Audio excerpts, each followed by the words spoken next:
profesor. Cuando topamos el tema de derechos humanos, vamos a hablar de un escenario bastante amplio, si se quiere. Usted tiene muchísima experiencia, con usted hemos hecho algunos trabajos, de cuando yo estaba en Radio Nacional en Ecuador, usted era de los derechos humanos. Coméntenos, hemos avanzado, si se quiere, en esta temática en este país, frente a las realidades, frente a las circunstancias que hemos venido teniendo en el devenir justamente de los tiempos. Buenos días. El derecho humano se entiende un conjunto de atributos y privilegios que están presentes en todos y cada uno de los habitantes del globo terrestre. En este momento en Inglaterra, en África, en Oceanía, en cualquier sitio, todos los seres humanos son titulares de derechos y libertades. Estos derechos y libertades permiten que todos podamos vivir en dignidad.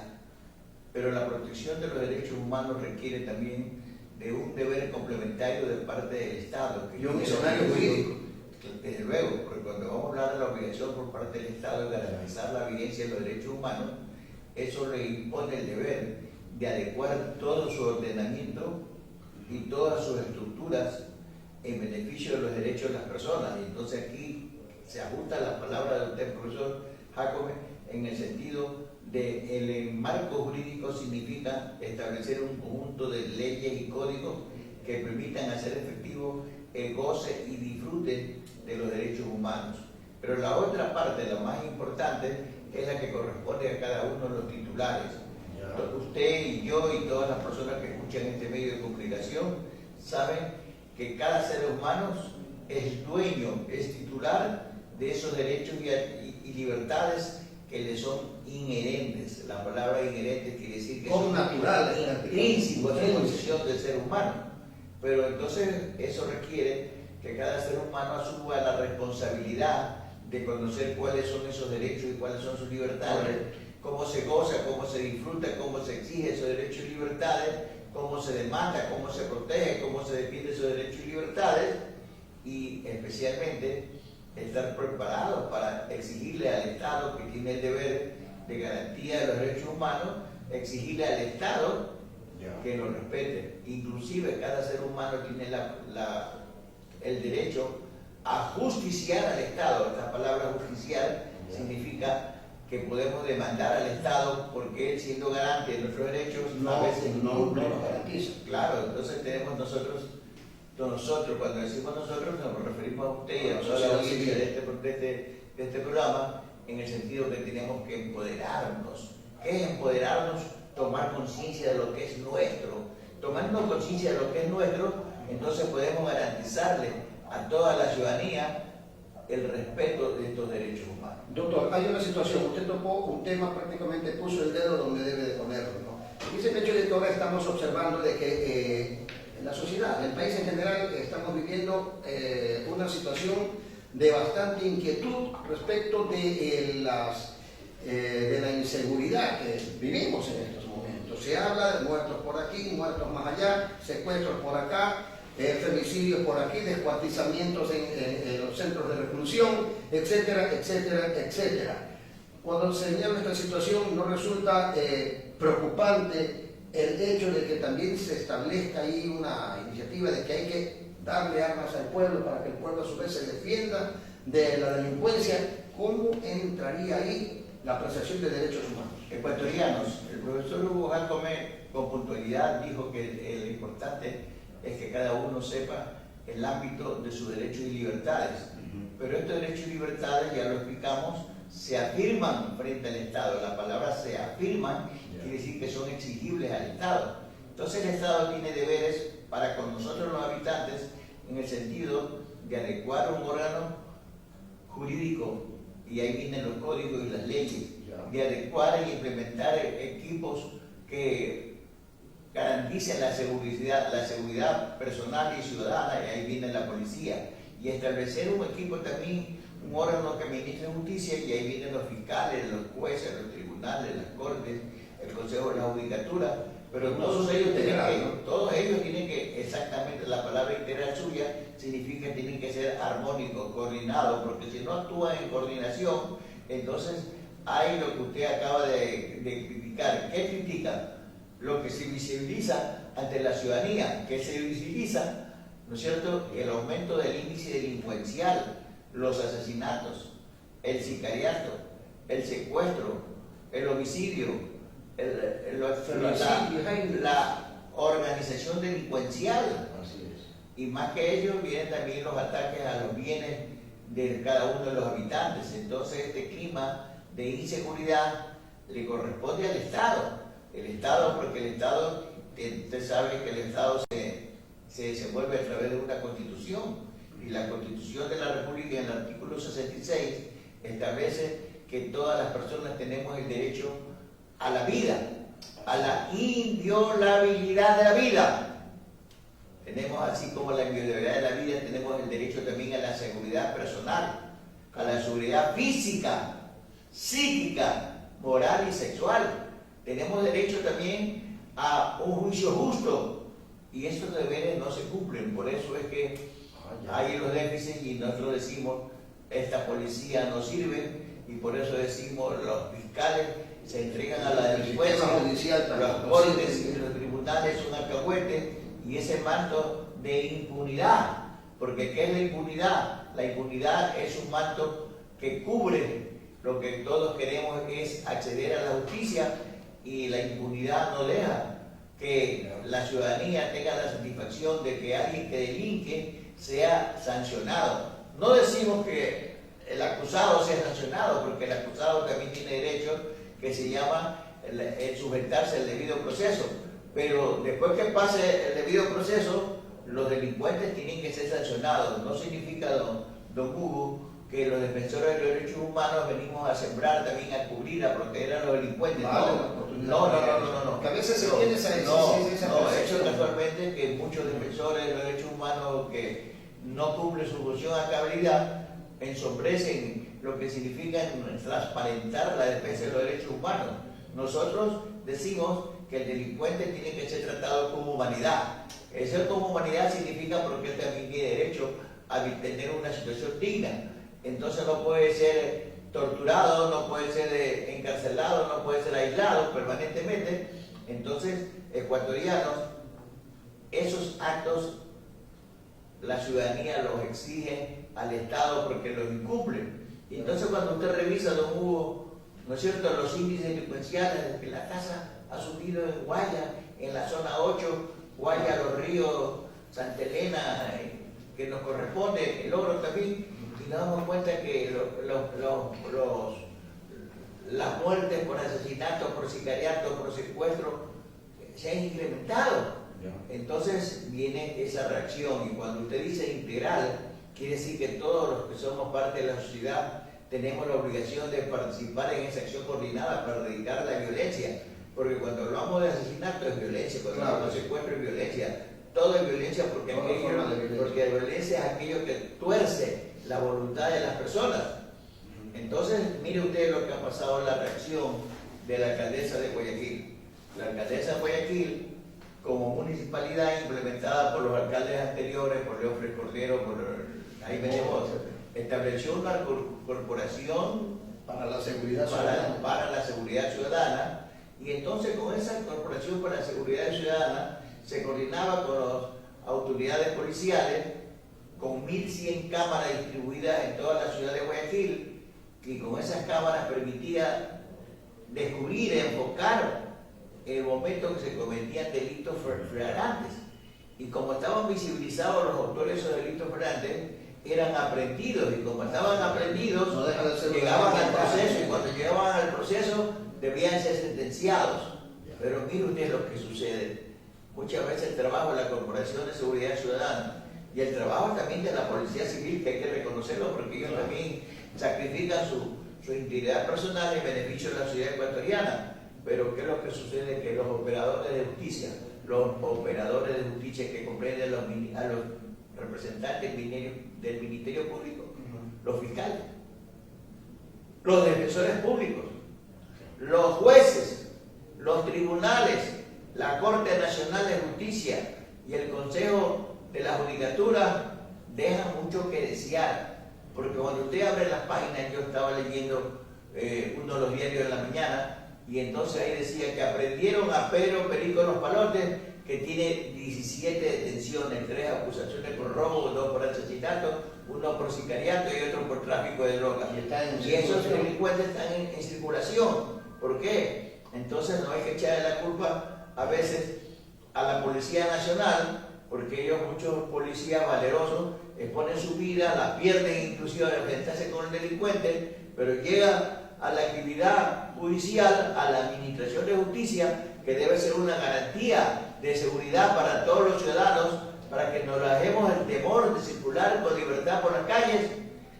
Entonces viene este grupo de jueces, tribunales, fiscales, hacen lo contrario, y entonces vemos en la calle que los delincuentes son reincidentes, y esa reincidencia es fruto de la impunidad, y la impunidad envalentona al delincuente. Por eso es que usted y la sociedad ecuatoriana pudo vivir hace unos días, los estados de excepción en el sistema penitenciario, porque los delincuentes, como están impunes, porque no están condenados, porque están con libertad, porque están apelando sus acusaciones, desde los centros penitenciarios organizan bandas delincuenciales. Y desde allí, ¿no es cierto?, desde dentro de las cárceles disponen que Pedro, Pablo, Chucho, Jacinto y José sean eliminados, sean secuestrados, sean asaltados, sean objeto de un acto de violencia. Hace pocos días pudimos nosotros con tristeza ver que un profesional del campo de Bogadil fue casualmente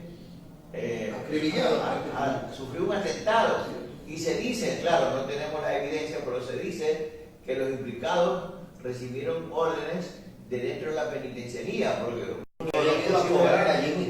uno de los posibles acusados de ser el ejecutor dijo: no me lleven a la penitenciaría porque allí me van a matar. Entonces quiere decir que la fuente de la delincuencia está en el sistema penitenciario. Entonces todo esto, lo que hemos dicho, significa que no se cumple su aspiración del profesor Hugo Jacome, en el sentido de que no hay una coordinación integral de las administraciones de justicia, porque la delincuencia se recrudece es casualmente por la impunidad. Y la impunidad, simple y sencillamente lo que estamos viendo, lo que ha acontecido en los últimos tiempos. El doctor ha sido muy claro, el doctor Franklin Moreno Quesada, presidente del Colegio de Especialistas en Derechos Humanos, ha señalado una situación preocupante. No existe esa política de integralidad para enfrentar a la delincuencia, y nos está manifestando de que lo que está descoordinando aquí es prácticamente los operadores de justicia, para quienes puede ser el delincuente más contumaz que puede existir, que está 3-4 días y otro día está en circulación. Y eso es lo que hay que erradicar. ¿Para qué? Para que los derechos constitucionales no se queden como un simple enunciado lírico en la fría letra.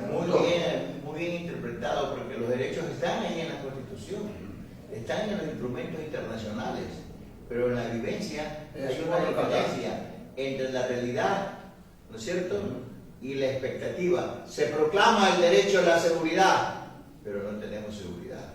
Se proclama la inviolabilidad de la vida, pero te asesinan, secuestran y acribillan. Entonces, esos déficits son los que se tienen que corregir. Por eso, sin que uno sea simpatizante de la alcaldesa, tenemos que aplaudirla, porque ella exigió que el equipo que tiene la Corporación de Seguridad Ciudadana se una con el equipo que tiene el ECU 911 de la Policía Nacional, para que se fusionen, y sumando esas 1.100 cámaras con las 600 cámaras haya 1.700 cámaras y quizás lleguen a 2.000. Entonces, en todas las calles y plazas, en los centros de mayor concurrencia o en los centros, lugares críticos donde la delincuencia tiene su auge, entonces estas cámaras van a permitir descubrir a las personas, a seguir descubriendo a las personas en la flagrancia de su delito, y obligar, ahora sí, con ese respaldo de las grabaciones, obligar a los jueces y tribunales y al Ministerio Público que haya las respectivas acusaciones, la respectiva privación de libertad, y que se sancione finalmente al delincuente, porque si no, entonces ellos acuden a unos males defensores de los derechos humanos y quieren aparecer como víctimas. Eso, al igual que usted, yo también condeno, por el Colegio de Especialistas en Derechos Humanos, durante mucho tiempo, ¿no es cierto?, durante mucho tiempo, el Colegio de Especialistas en Derechos Humanos viene defendiendo los derechos humanos con transparencia. Con transparencia significa que no tenemos interés. Nosotros jamás hemos intervenido por dinero en un caso de defensa de los derechos humanos. Franklin Moreno Quesada, presidente del Colegio de Especialistas en Derechos Humanos. Le agradecemos su participación, doctor, y esperamos contar con usted en una próxima oportunidad. Este fenómeno no queda aquí. Hay que buscar una serie de soluciones. Volvemos en breves instantes. Gracias, Noticias TV. Hoy les presento a una familia que De Vita sin parar. Su apellido es De Vita, miren qué casualidad. Ella es Marta De Vita, todas sus compras sin dudar. Soy el esposo y me llamo Franco y soy famoso por De Vita. No necesitamos efectivo Si salimos a pasear. La familia De Vita con débito Pacificar. Porque todos sus consumos participan de un año gratis de fabulosos premios. Pacificar, historias que vivir. Banco del Pacífico. Para más información, revisa términos y condiciones en www.bancodelpacifico.com.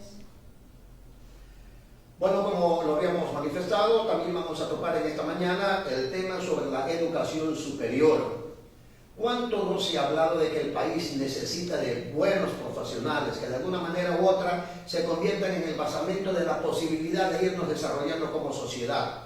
Y en este sentido la educación superior tiene mucho que ver, tiene muchísima responsabilidad. Por eso hemos invitado aquí al ingeniero Diego Cueva Gaibor. Él es director general de la Universidad Metropolitana, la UMED, una universidad que a lo largo de su vida institucional ha venido desplegando una serie de políticas que han ido en beneficio concreto justamente de este sector de la sociedad. Los estudiantes tienen acceso a importantes posibilidades de su desarrollo profesional. Ingeniero, bienvenido. Hay una situación que vale la oportunidad de analizarlo. Ya se vino el proceso de la acreditación de las universidades para los meses de septiembre, octubre y noviembre. ¿Cómo está la UMED frente a este desafío? ¿Qué es lo que ha hecho justamente para acceder a esta posibilidad de catapultarse, si se quiere, como una de las principales universidades de este país? Buenos días, ingeniero. Buenos días, Hugo, a todos los que nos escuchan y nos ven en el día de hoy. Un saludo fraterno de la Universidad Metropolitana. Y es cierto, empieza ya el proceso de acreditación de las universidades, un proceso que es cada 5 años. En realidad, este proceso debió darse en el 2018. Recordemos que la última acreditación institucional fue en el 2013, donde todas las universidades pues, fuimos acreditadas y categorizadas. En este año inicia un nuevo proceso que es de acreditación, ya no de categorización, puesto que la Ley Orgánica de Educación Superior fue reformada el año pasado. Y en este transcurso, en este interín, los organismos de control dieron la acreditación un poco extendida a las universidades que ya pasamos por el proceso. Pero ahora en septiembre, octubre y noviembre inicia un nuevo proceso, que evidentemente tiene algunas etapas y con un modelo que ha sido reformado por el CASES, el Consejo de Aseguramiento de la Calidad de la Educación Superior, pues y obviamente revisado por los otros organismos que son el Consejo de Educación Superior y la CNESID. Este nuevo modelo se basa en las 4 funciones sustantivas que debe tener una universidad, pues no solamente es el tema de dar clases, que se debe la docencia, sino 2 funciones que son importantísimas, el tema de la investigación, es decir, todos estos conocimientos, buscar cómo innovar, cómo aplicarlos dentro de la sociedad, con las empresas, y la vinculación con la colectividad, que es estos conocimientos, ponerlos en práctica con una comunidad, con un colectivo que necesite beneficiarse de esto. Adicional, pues algo que es transversal, las condiciones institucionales, hablamos de la administración, la infraestructura que deben tener pues, las universidades. 20 estándares con estas 4 funciones, y estos 20 estándares van a ser medidos con diferentes evidencias, visitas in situ, donde van a medir pues, cómo estamos las universidades.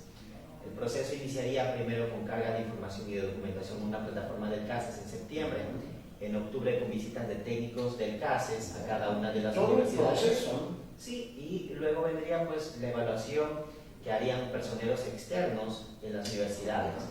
Estos personeros pues, que tienen la más alta calidad y que han sido medidos por el CASES, van a revisar los procesos de la universidad.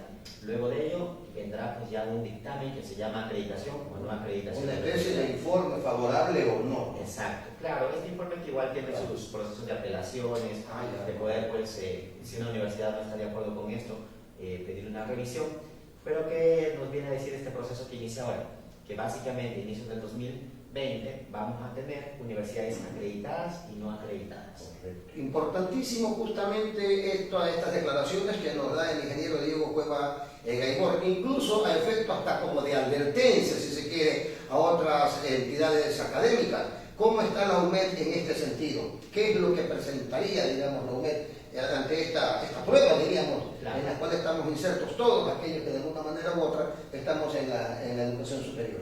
Bueno, esta prueba, si se lo quiere ver así, que Claro. en realidad, si viene a ser un examen a las universidades, nosotros la vemos con un panorama muy favorable, puesto que la universidad tiene todas las condiciones para acreditar, que acreditó en el 2013. De allí en más, y hace mucho más tiempo, desde que inicia la universidad, tenemos un programa muy fuerte de aseguramiento de la calidad y de mejora continua, que nos permite estar muy claros de que vamos a acreditar, con un antecedente, con la ley anterior que obligaba a que las universidades tengan el 40% de PhDs de sus docentes. La Metropolitana fue la única universidad que obtuvo eso, que tuvo el 41% de sus profesores con PhD. La única universidad La única en todo el país, a nivel nacional. Eso es un logro, ¿no? Definitivamente. Entonces, y de hecho, ahora nosotros somos referencia en varios temas que tienen que ver con docencia. De hecho, somos reconocidos por otras universidades y por organismos de control en temas muy puntuales donde hemos destacado como universidad. Actualmente estamos entre las 10 mejores universidades del país, esto medido por rankings internacionales, y hemos mejorado continuamente. La proyección de la universidad es ser la mejor, evidentemente, y por ello trabajamos todos los días. Pero más allá del 40% de PhD, nosotros hemos reformado toda nuestra parte curricular, tenemos carreras que son innovadoras, que están muy bien constituidas, tenemos personal extranjero y también nacional de calidad que trabaja dando las clases, investigando, continuamente elaborando. Y también estamos renovando fuertemente nuestras infraestructuras. Es así que en Guayaquil hace un poco más de un año inauguramos un campus, ahora en Guayaquil, Quito, hace unos meses En Quito tenemos entendido como muy importante, sí. Si me recuerda, con capacidad para cuántos estudiantes. Para 1000 personas. Para 1000 personas simultáneamente. Entonces, nosotros tenemos algunos puntos y factores que son bastante favorables para la acreditación, evidentemente para la oferta regular de los programas que tenemos a la comunidad.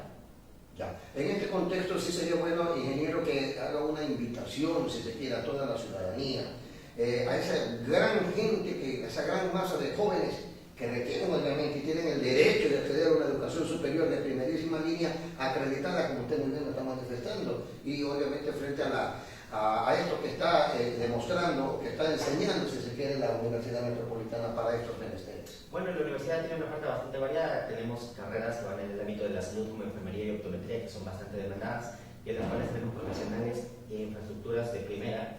Tenemos carreras en el campo de las ciencias sociales, por ejemplo, derecho, administración. Tenemos otro tipo de carreras que son innovadoras, como gestión logística portuaria. Tenemos las carreras de sistemas, turismo, comercio, matemáticas, inclusive una oferta de 17 carreras, también programas de maestría en administración, sistemas, educación, que son bastante importantes. Propuestas interesantes. Claro, adicional que tenemos un programa de becas que es bastante fuerte de financiamiento. Estamos en proceso justamente en estos días, donde cualquiera de las personas que quieren entrar a la universidad, por favor, y que piense que de repente no tiene los recursos, existen estos programas de becas. Hay posibilidades de acceder, ¿no? Por supuesto. Otro aspecto, ingeniero, que me gustaría que destaque ya para finalizar esta interesante entrevista, es esa política que tiene, esa visión, como se lo quiere denominar, que tiene el término de que de participar activamente con la sociedad. Sí. Es decir, no es exenta, no se enclaustra, si se quiere, en las aulas universitarias ni en su infraestructura, sino que por el contrario, toma ese desafío de ir justamente a la sociedad. Explíquenos.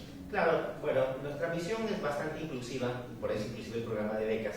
Pero también esto va en el sentido de salir a la universidad, de salir a la sociedad. Por ejemplo, estamos trabajando activamente con municipios, con GAPS, en este momento, con fundaciones, y promovemos bastante la participación ciudadana, ¿no? Hace poco tuvimos el Congreso de Mujeres que se trabajó pues, con la Fundación Mujeres Sin Límites. Estuvimos presentes allí, por supuesto, una brasilera que vinieron varias personalidades, por ejemplo, Rigoberta Menchú, premio Nobel de la Paz. Este mes estamos trabajando pues, también justamente en una actividad en el municipio de Daule. Estamos trabajando en los municipios también para el tema de becas y el tema de participación de nuestros estudiantes en varios programas, como de prácticas, de vinculación. Es importante porque los alumnos desde siempre tienen una participación con colectivos que les pueden inclusive dar ventajas para poder trabajar prontamente. Bien, palabras del ingeniero Diego Cueva Raimón, director general de la Universidad Metropolitana UMED. Un verdadero placer estar nuevamente con usted y esperamos que oiga todas esas informaciones que tienen ustedes, por ejemplo, estos que van a trabajar con los CAS, con los de Daule, nos hagan llegar la respectiva información para de aquí, digamos, fortalecerse ese accionar que tienen realizando ustedes. Volvemos en breves instantes. Durante 47 años, Banco del Pacífico ha marcado el camino de la innovación para mejorar la vida de todos los ecuatorianos. Desde 1972 nos hemos transformado cada día, desarrollando productos y servicios que brindan nuevas y mejores oportunidades para todos. Queremos agradecerte por permitirnos crecer contigo, por brindarnos tu confianza y por hacernos parte de tu futuro. Banco del Pacífico, innovando desde 1972. Bueno, sí, el día de hoy también tenemos una situación que creemos que toda la ciudadanía debe conocer, toda la ciudadanía debe ver.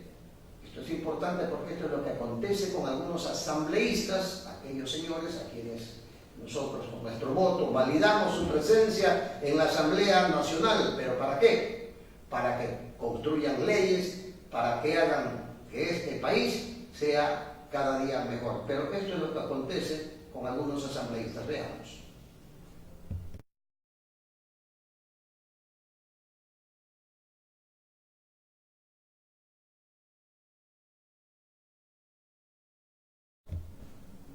Bueno, ¿qué les parece, radio televidentes amigos de Radio Telenoticias a nivel local, nacional e internacional?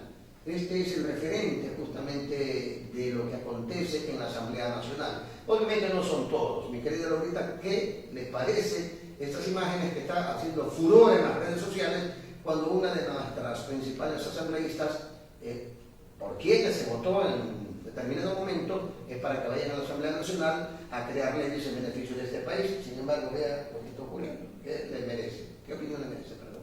Bueno, somos humanos, cometemos errores.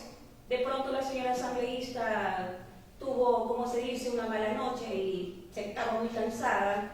Y como vuelvo y repito, como ser humano tuvo su pequeño desliz, lo veo yo de esa manera. Bueno, que de pronto si es frecuente, habría que llamarle la atención, ¿no? Pero si ha sido una sola vez, perdónenme, tiene sus excusas. Eso es lo que yo opino aparte de eso. Bueno, sí, lamentablemente no se le dio el voto para que vaya a dormir. Y también, perdóneme, tiene tiempo suficiente para dormir, salvo que se haya amanecido construyendo leyes en beneficio de este país, cosa que lo dudo mucho, por cuanto no es la primera, no es la única. Hay otras personitas que también en la Asamblea hacen todo y se convierten en un ejemplo, un gran ejemplo de lo que no se debe hacer en una Asamblea Nacional. Se entiende que esa Asamblea Nacional es la representatividad de la Constitución en este país y por lo tanto tiene o debe tener la excelencia del caso, ¿no? Estamos hablando no de una sala, de una aula de clases, de escuelas, ni de colegios, ni de universidades. Estamos hablando de la Asamblea Nacional, a donde se hacen las leyes, en donde se analiza la problemática de este país y en donde se buscan soluciones de carácter jurídico-legales para seguir avanzando como sociedad. Situación que no acontece con esta diputada, con esta asambleísta. Y lo peor de todo, que tiene ahorita, que estas imágenes no quedan aquí entre nosotros. Esto se va al exterior. Y en otras partes del mundo, obviamente, enseñamos esa cara. Ese es el rostro del Ecuador, el rostro dormido del Ecuador. Sepa rectificar el error que cometió. No, bueno, ¿qué más tenemos ahorita para el Bueno, sí, amables oyentes televidentes, como le veníamos anunciando, tenemos la segunda entrega con el doctor David Kotenovich sobre las enfermedades cardiovasculares. Adelante con esos detalles. Claro. Ahora, doctor, cuán importante es que justamente la ciudadanía conozca, qué mejor que sea de parte suya, que es un experto realmente en estas materias, porque muchas veces la gente se va diciendo, no voy al internet, por ahí sale cualquier cosa, y se va a la famosa medicina ancestral, y en vez de procurar aliviarse, lo que hace en determinado momento es empeorar la situación, y luego obviamente nadie está libre de un desenlace trágico, ¿verdad? Así es, y bueno, y partiendo desde el punto de vista legal, como siempre, ¿no? En todo marco, la parte jurídica siempre es la que va a mandar. Igual, aunque la medicina ancestral está reconocida dentro de la Constitución y dentro del quehacer propio de la medicina o de las ramas de la medicina, pues no es la solución definitiva para los problemas. Entonces, para eso hay especialistas. Para eso está la medicina propia, la alopática, que se la denomina, que es la medicina con base científica, y que obviamente, pues si lo considerase el médico de cabecera, se podría ayudar a utilizarlo como un coadyuvante, alguna sustancia natural que podría mejorar la percepción que tiene el Pero que paciente. no es de la salud. determinante, digamos. Pero no es determinante, por eso es que siempre es importante primero acudir al médico y seguir exactamente y de manera estricta todas las recomendaciones que se les dan. Ya, ahora, en este sentido, doctor, sin mirar esta situación políticamente hablando, a su criterio de pronto, no existen políticas por parte de las autoridades en términos de que de focalizar este tipo de incidencias, de enfermedades y de alguna manera u otra quizás crear programas, ampliar mayor la atención, dotar de mayor stock quizá a las unidades médicas que son del Estado, diríamos, ¿no? Un poco, ¿cuál sería esa visión de usted? Bueno, desde el punto de vista ético, ¿no? Nosotros tenemos un problema que lamentablemente se está viendo una politización de la salud y eso es un error, porque a nivel internacional, nacional y en toda esfera o ámbito político, sea cual sea la tendencia, lo que debe hacerse es humanizar la medicina, es decir, priorizar esta situación. Claro, y que todos los seres humanos pues tenemos derecho a una atención de salud independientemente de nuestro credo, religión, sexo, raza o lo que sea.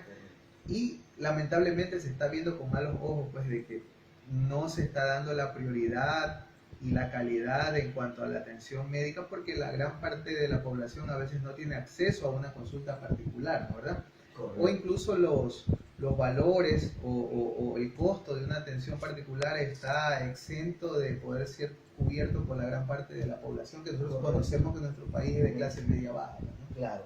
Ahora, doctor, qué importante sería, porque esto es muy, muy importante para toda la gran radioaudiencia de Radio TV Noticias a nivel local, nacional e internacional. Doctor, si me reitera usted los primeros síntomas de estas enfermedades de carácter cardiovascular, los síntomas, ¿qué se debe hacer inmediatamente con eso? Y en el caso que se diagnostique, un poco cuáles serían los niveles quizás de curación o al menos paliar en esta situación. Así es. Y tomando en cuenta, así como lo dice usted, licenciado, pues primero los síntomas, ¿no? Puede ser desde un simple dolor de cabeza, una sensación de malestar, debilidad, alteraciones cognitivas, es decir, que uno no se puede concentrar bien, se siente deprimido, cansado. El estrés, ¿no? Laboral que tenemos ahora, los problemas sociales, hasta cosas más graves como el dolor de pecho, la sensación de sudor frío. Ese dolor de pecho puede ser opresivo, que oprime el pecho, que no deja respirar y que puede tener un desenlace muy, muy grave o fatal, inclusive como puede ser el del infarto cardíaco o de un problema cerebrovascular como puede ser una hemorragia cerebral o un infarto cerebral. ¿Cómo podríamos, doctor, disculpe que sea insistente en esto, de pronto prever o preocuparse o tal vez creer que ya le viene a uno un infarto, los síntomas, quizás el dolor, el instante, qué hacer en esa circunstancia? ¿Qué hacer primero cuando uno tiene un síntoma que cada persona se conoce cómo es su organismo y al haber un cambio en tal función o en tal sensación que uno tiene, una percepción que tenga acerca del funcionamiento, acudir al médico, es lo primero. O mínimo, si no puede acudir al médico en ese momento, por lo menos acudir donde una persona que tenga conocimiento en la toma de los signos vitales, presión arterial, pulso, inclusive ahora hay aparatos que son sencillos que permiten ver hasta incluso la saturación de oxígeno, o sea, cuántos oxígeno hay en la sangre. Una vez que determinamos aquello, si hay una alteración, pues allí sí acudir al profesional de la salud indicado, que es el médico. Y en el momento, por ejemplo, del infarto, ¿cuáles son las sensaciones? ¿Un dolor intenso? ¿Pérdida de conciencia? Un dolor intenso. ¿Qué hacer de acostarlo, no acostarlo? Claro, y ante un dolor intenso, punzante, fuerte, como el de una dolencia cardíaca, pues lo primero es mantener la calma si es que uno está con el paciente. El paciente obviamente va a estar tranquilo, no se va a mover porque el mismo dolor le impide realizar cualquier tipo de actividad, inclusive a veces ni siquiera pueden hablar, ¿no? Entonces lo que se recomienda primero es dejarlo en un lugar ventilado, es decir, tratar de que en el momento que el paciente ya está acostado y está con su dolor o su presión en el pecho en ese momento, pues no amontonarse, porque al haber muchas personas alrededor lo que están haciendo es restarle oxígeno al paciente. Segundo, estabilizarlo en una sola posición, dejarlo en una posición adecuada en la cual el paciente esté cómodo, generalmente lo hace acostado. Y si no tolera estar totalmente sobre plano, pues alzar o elevar un poco la cabeza y la espalda para que pueda el paciente respirar de mejor manera. Y en ese momento llamar a los servicios de emergencia, o si está cerca de algún sitio donde hay algún médico, acudir inmediatamente y tratar de trasladar al paciente de la manera más adecuada. ¿A qué me refiero? De tratar de movilizarlo lo menos posible y tratar de mantenerlo en esa posición estable. No estarlo virando, ni alzarlo, ni voltearlo, ni tratar de estarlo moviendo tanto porque el paciente puede incluso empeorar su estado. Ya, finalmente, doctor, en la última advertencia, digamos, o consejos o sugerencias para esa gran audiencia que muchas veces, porque desconocen estos aspectos que a veces son sencillos, quizás básicos, tienden a correr riesgos altísimos de perder un familiar.